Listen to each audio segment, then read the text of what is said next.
Greetings, world. 'Tis I, Andrew, the bearded lady from the Hairy Game Lords, and for Zatu Games, I'm going to have a look at the components and all that is within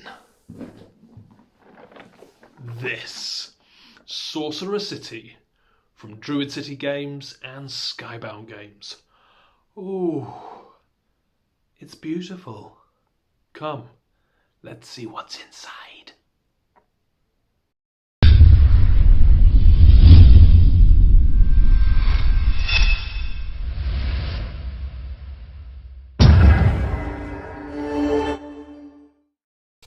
Okay, let's have a look at this. This is Sorcerer City from Druid City Games and Skybound Games. And yes, you are right in thinking this is a thing of beauty. Now, as you can see, this is the deluxe edition, as stated here and here, but the retail edition is just as beautiful. The only difference really with the deluxe edition is those amazing metal coins. But hey, if you haven't got the metal coins, don't despair. The gameplay is exactly the same with or without them. So here we have the rulebook and everything you need to know within the game. There looks to be a lot of text, but hey, it's all good, don't you worry. Reads through nicely, isn't that many pages, and what else is there? There's just basically a lot of it is explaining all the different monsters that you'll meet, and of course all the different tiles and cards and what they will do, which is in itself very useful. And then on the back side of the rulebook you have a round overview. Again, very useful just to have that at the side there for your first few games through. Good times. Now, what I really like about a good box is the way that everything is used in the insert and fits together so well. And this Sorcerer City does just that. So you have this kind of see-through topper to stop everything from falling out and keeping it in its place, but they have used that, what could be dead space, as extra places to place things. So you have very nice thick influence rewards board there, and the different years that this game takes place, or the different rounds. So there's 5 rounds, and different cards will fit underneath here. And then on the back of that you have some of that artwork from the box. Good times. What else is there? Here again, real nice thickness. There is the marketplace, different vendors, and then you've got the kind of wild rainbow tiles going on as well. And like I say, double-sided again with the beautiful artwork from the box. Then in here you have these boards. Again, the thickness and quality of the boards are really nice. Every player has one of these, and these are the different kind of points that you are trying to score each round. And you have raw magic, you have influence, you have money, and then you have prestige. Prestige is the victory points. Money is money to buy more tiles with.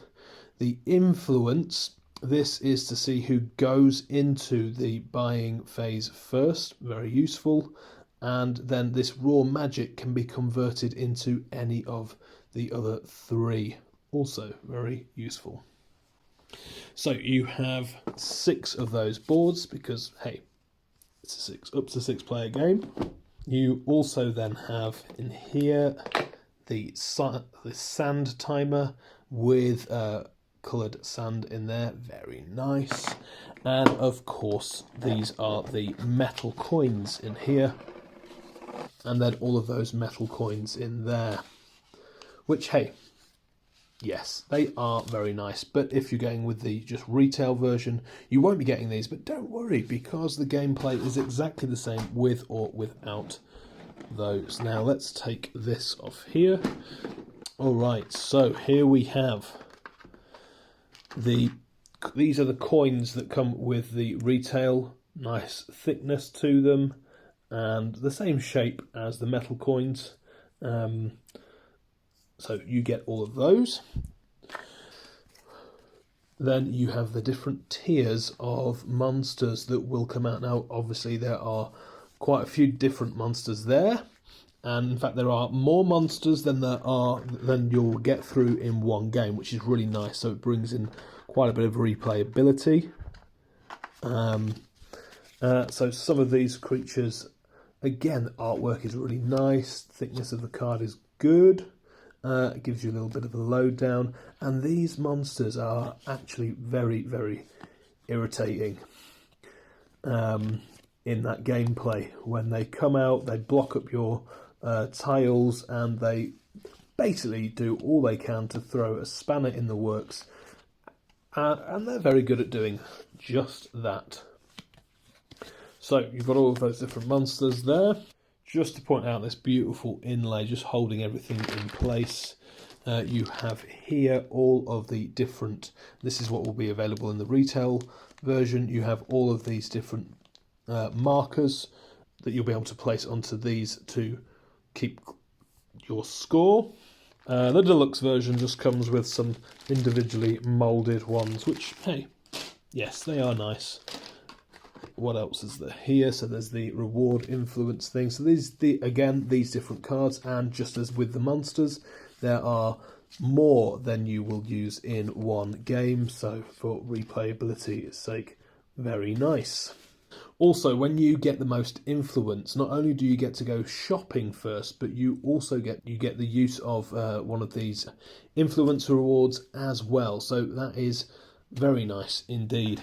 And then we have around the outside, we have all of these tiles. So every player will start off with the same tiles, like so. And what's great about this game is, despite all of the amazing components and the beautiful artwork on the front there, it is a little bit of like an abstract game with these almost kind of, it feels a little bit like Carcassonne in terms of the layout, but also for me, in playing the game, it feels a little bit like Forbidden City, which is a little game that came out from Jumbo Games.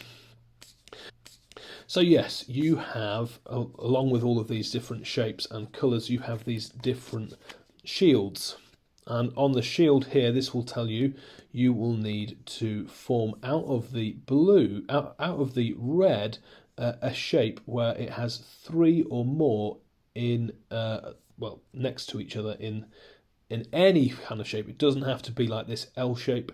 It can be in any format, but it is not a straight line basically, but there is a shape to it. Then you would count up how many you have adjoining to that and get those points. Same is true for here on the raw magic, but this time it is a straight or continuous line. However many you have goes into the raw magic. You've got the shape thing again, so you're looking for a shape. And then what else is there? This one here is how many other tiles with the shield are around this location. If you have shield tiles that surround this tile, then you will get points according. So there you have it. There are the 3 different types of ways of scoring points there.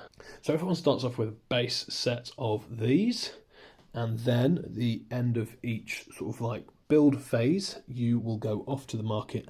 You can buy different tiles that will be available. Obviously, this is how much they cost.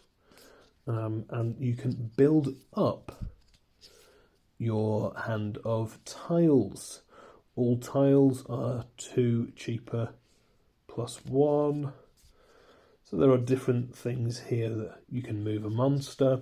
Now what's important to add is that when you place down a tile, you cannot move that tile unless you have a card or a tile that says so when it comes out like that.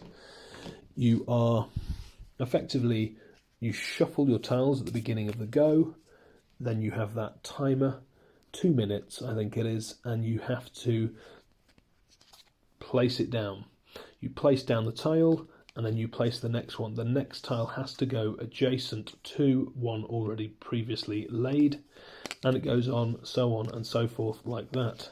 These are, as you can see, quite a lot of the different monster tiles that will come out and will, as the card says, will wreak havoc, maybe stopping you from laying other tiles nearby or adding skeletons to those that don't, to the tiles that don't score, so on and so forth.